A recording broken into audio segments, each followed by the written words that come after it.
L'info écho avec Capital. On commence avec l'exclu du jour. La pénurie de logements pour les locataires est à un stade critique dans de nombreuses communes. Capital et le spécialiste de la donnée immobilière Yann Porte ont lancé un indicateur unique permettant de mesurer la tension locative dans plus de 50 grandes villes. Résultat, aucune d'entre elles n'est épargnée par ce manque de logement. Rendez-vous sur notre site pour connaître les villes les plus touchées par cette pénurie. On enchaîne avec le mot du jour, vente à perte. Cette pratique interdite depuis 60 ans pourrait redevenir légale. Pour tenter d'atténuer l'impact de la flambée des cours du pétrole sur le pouvoir d'achat des Français, la première ministre Elisabeth Borne veut permettre aux distributeurs de vendre du carburant à perte, c'est-à-dire en dessous du prix auquel ils l'ont acheté.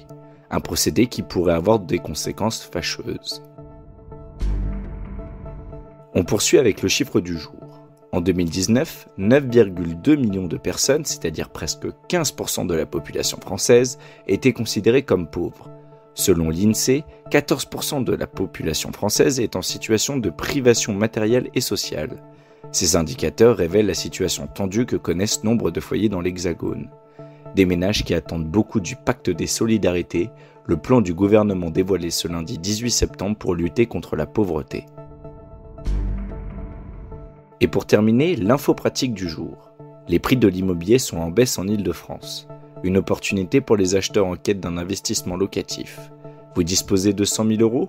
Capital a déniché 5 communes franciliennes offrant une bonne rentabilité et accessibles avec cette somme.